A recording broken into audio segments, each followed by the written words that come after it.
Thanks a lot, Joe. A very good morning to you all. How pleased I am to be with you and to think about this subject, proof that God exists.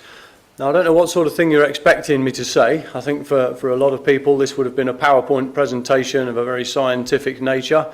I'm not a scientist, but I have eyes and they work very well, and I walk out into the world and I see all sorts of different things. Now, what I'm hoping is that our brief consideration of this morning will furnish each one of you with an ability to be able to go and talk to people. More visitors will you meet in the coming week, God willing, than you would in any single meeting room on earth. And so it's nice to have an answer ready to be able to talk to anybody about this subject.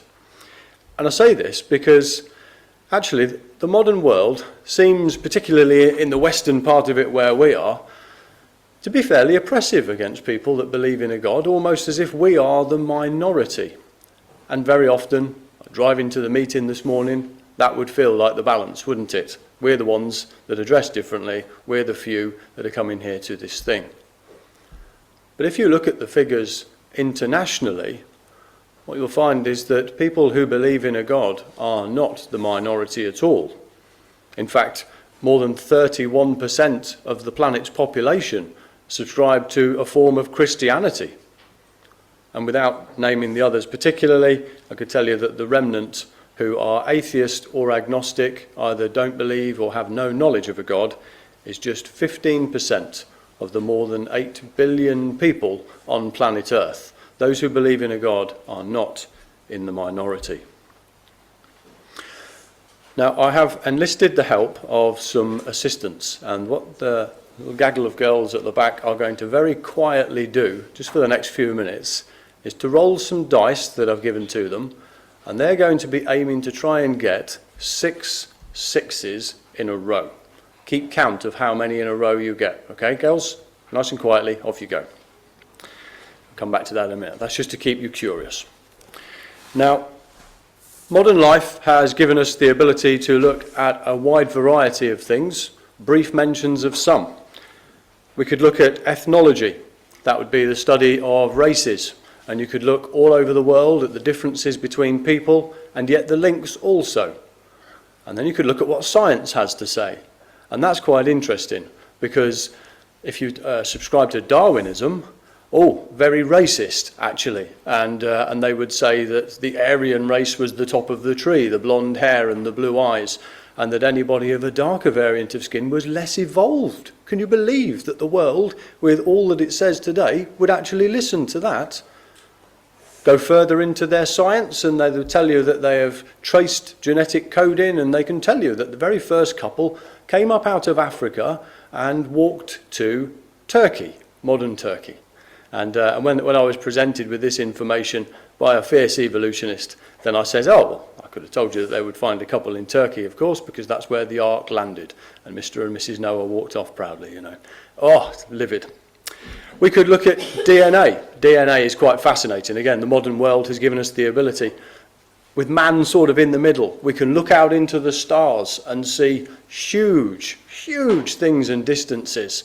And it would seem with equal proportion, we can look down to microscopic level to the things that exist and just be absolutely in awe of all that has been made and the diversity that exists.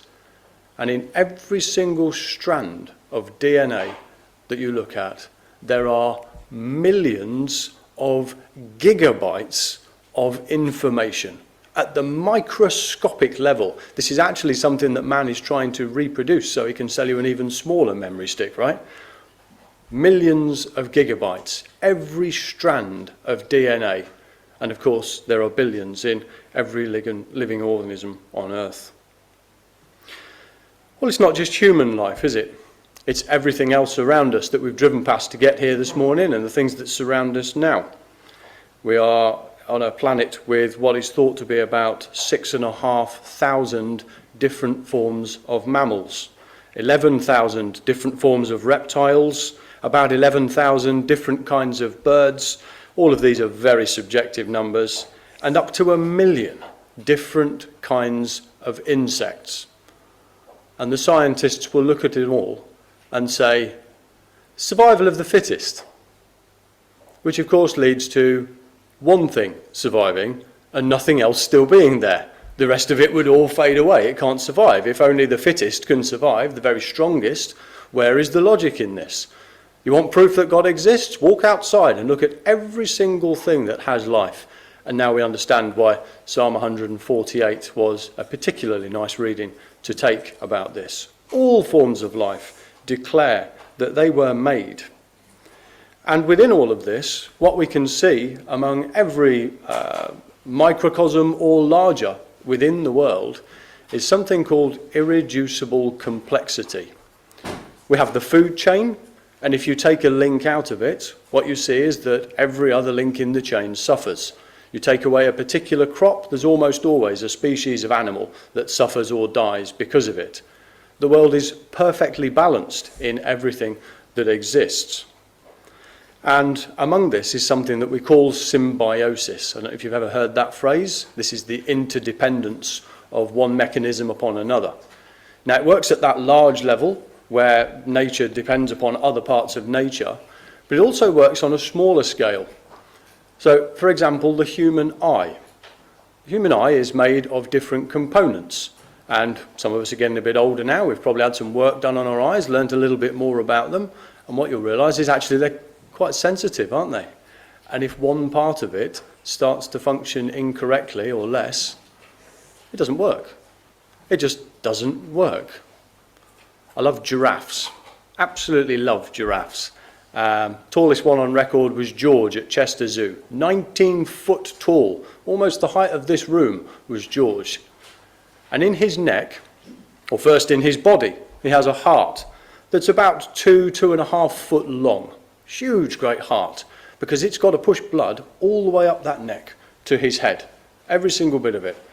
And so you think, well, how does that work? Because when he stands up, he doesn't faint, and when he bends down to get a drink, he doesn't pass out, his head doesn't blow off because of the blood pressure. And so going up and down his neck, these major supply arteries have a system of valves.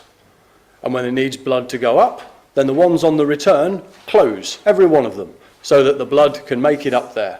And there's a sponge-like material just underneath the giraffe's brain, which can squeeze and give the supply of that amount of blood that's needed. Or similarly, when he bends down, the return ones will open, the other ones will close, and the sponge-like material can accept the last bit of pressure that was past that last valve, just to make sure that his head doesn't explode. Take any one of those parts away, dead giraffe. Giraffes don't evolve when they're dead. It just doesn't work. It has to all be there. This is strategic, specific, exquisite design by a creator that has made all things. And almost every living thing on planet Earth can give you a demonstration of that. Right, how are we doing with the dice, girls? How many have we got up to? You've finished, but you've got 6 in a row? Really? No, you didn't, did you? Now, the reason that they're doing it... No, you didn't. Okay, how many did you get in a row? Anybody get 2 in a row? You got 2 in a row? Anyone get 3 in a row? Right, we're not turning the place into a casino. What we're saying is that the odds of this, the statistics for being able to roll 6 sixes in a row, well, casino owners are not thick, it's very high. It's over 46,000 to 1. And during the course of a short talk, it was highly unlikely that they would actually manage that. 46,000 to 1 from 6 faces on a dice. Uncle Simon, why on earth are you telling us that? If you believe in the Big Bang Theory, if you believe that there's not a God that controls all things, then you are believing in a chance which is so slim it's actually quite difficult to describe. The speed at which the Big Bang had to happen is very, very specific. If it happened too fast, everything would disintegrate. If it happened too slow, gravity would take over and it would all implode back in on itself. This is what science will admit. The chance of it happening at exactly the right speed is 1 in 10 to the 55th. 55 zeros. So why the dice, Simon? What you would have to do is you would have to roll a dice every 5 seconds for 100 trillion, trillion, trillion, trillion, trillion, trillion, trillion, trillion, trillion, trillion years to reach those statistics, and yet one brainless explosion in the void of space nailed it first time, all by itself. I think everywhere we have proof that God exists. If time sufficed, we could look at all the species of trees in the earth, 60,000 of them. I love trees. 400,000 different kinds of plants aside from them.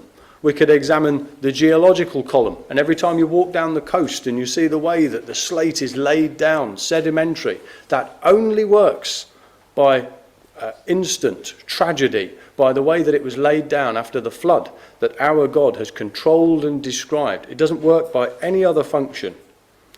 We could consider water. I love water. That's absolutely great to think about. Every other material on planet Earth, when you warm it up, and this is a known thing for steel, they depend on this as a constant, you warm it up, it expands. And they have calculations depending on the material, on the metal, of how much it expands. Well, water expands when it gets cold. That's different. And it's a good job too, because if it didn't, then when you get the colder places on the earth and ice forms on the surface of the water, it would sink. Doesn't do that, does it? It floats. It would sink and it would stay cold, and the next bit would sink and stay cold until eventually the planet was a big block of ice. You could think about the position of the Earth in the solar system and how it is perfectly located on a perfect distance from a perfectly sized star in a perfectly balanced arm of the Milky Way, which is the perfect size of galaxy. It's unbelievable, the detail that science just will not give you the answers for, and they'll say billions and billions of years. That is their only answer to everything. Eventually, put it in a box, shake it up, and you'll got a watch or a clock, or give all the monkeys a typewriter and you'll get all the works of Shakespeare. No, you won't. Everything on planet Earth attests to design and to a powerful creator. So you can imagine what that would have been like with PowerPoint. We would have been here all day, right? That was a quick rant, and I apologise if it seemed of that nature. The most powerful witness for me of all that we see around us is the fulfilment of Bible prophecy, and particularly the nation of Israel.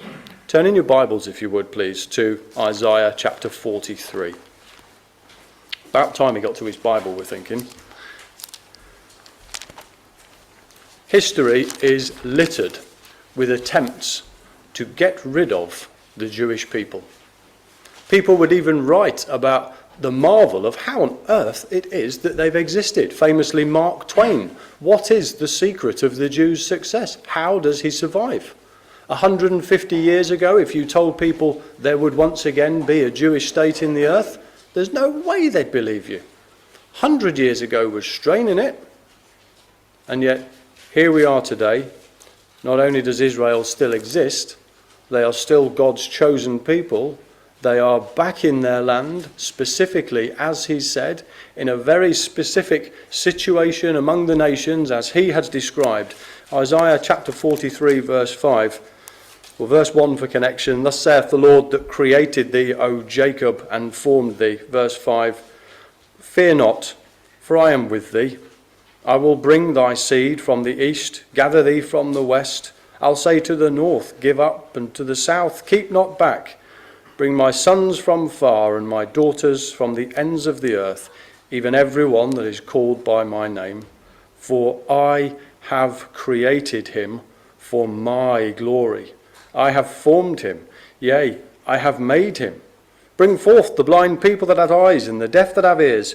Let all the nations be gathered together, and let the people be assembled. Who among them can declare this and show the former things? Could anyone have said that this situation would have existed? And yet Bible believers did. Bible believers for thousands of years have written that this would be the situation come our day, that there would be a nation of Israel in the earth against all of the odds, and that from every nation by which they had been scattered, a byword they were, they have been brought back to a land delivered from the sword, the land of their fathers. And so I hope then that this is at least sufficient to get your cogs whirring, to make you think how obvious it is that God exists, and that every form of life on planet Earth, and particularly those that trust in him, utterly depend on all that he is and of all that he has said he will do to fill this earth with his glory, a taste of which we can already see in all of his hand in the work of creation. Thank you.